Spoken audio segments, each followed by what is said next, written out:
Hi friends, good morning. Welcome to my channel. அம்மா channel இது.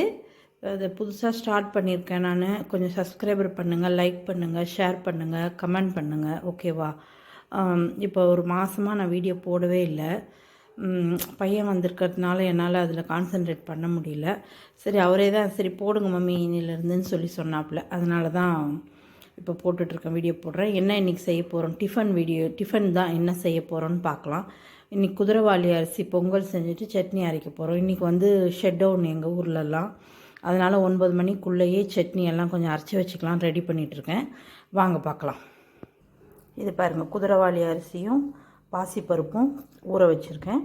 இது நம்ம எப்பயும் செய்கிற மாதிரி தான், பொங்கல் செய்யறதுக்காக ஊற வச்சுருக்கேன். இங்கே வந்து சட்னிக்கு எடுத்து வச்சுருக்கேன். இருங்க, நம்ம ரெடி பண்ணிவிட்டு நான் உங்களுக்கு காமிக்கிறேன். ஹாய் ஃப்ரெண்ட்ஸ், பாருங்கள், தேங்காய் சட்னி அரைச்சிட்டேன்.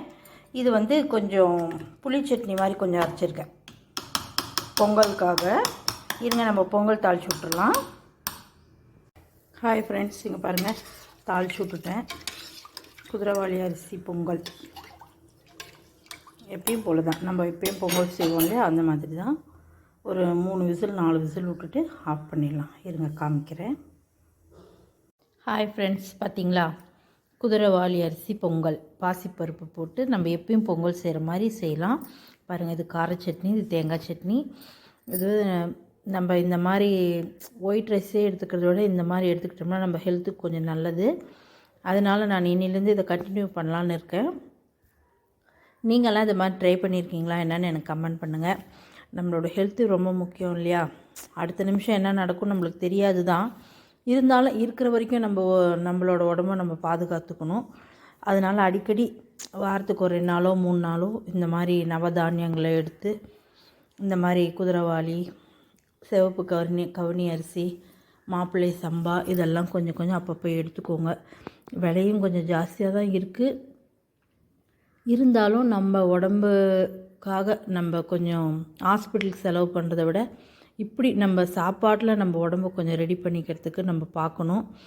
ஏன்னா எப்படி சொல்கிறது, ஹாஸ்பிட்டலுக்கு போய் லட்சமாக நம்மளால் செலவு பண்ண முடியாது. நம்மள மாதிரி நடுத்தர மக்களுக்கு நான் சொல்கிறேன், வசதியாக இருக்கவங்களுக்கு பிரச்சனை இல்லை. நம்மள மாதிரி நடுத்தர மக்களாக இருக்கிறவங்க நம்ம வந்து கொஞ்சம் சாப்பாட்டில் நம்ம ஹெல்த்தை கொஞ்சம் பராமரிச்சுக்கணும். அதுக்காக தான் நான் சொல்கிறேன் ஃப்ரெண்ட்ஸ். தப்பாக இருந்தால் சாரி. உங்களுக்கு பிடிச்சிருந்தா, இந்த வீடியோ உங்களுக்கு பிடிச்சிருந்தா லைக் பண்ணுங்கள், சப்ஸ்கிரைபர் பண்ணுங்கள், கமெண்ட் பண்ணுங்கள். ஓகேவா? அடுத்த வீடியோவில் சந்திக்கலாமா? அதுவும் வாங்க எல்லோரும் டிஃபன் சாப்பிடலாம். அடுத்த வீடியோவில் சந்திக்கலாமா? பை. நான் சாப்பிட போகிறேன். ஓகேவா? ஓகே ஃப்ரெண்ட்ஸ், பாய்.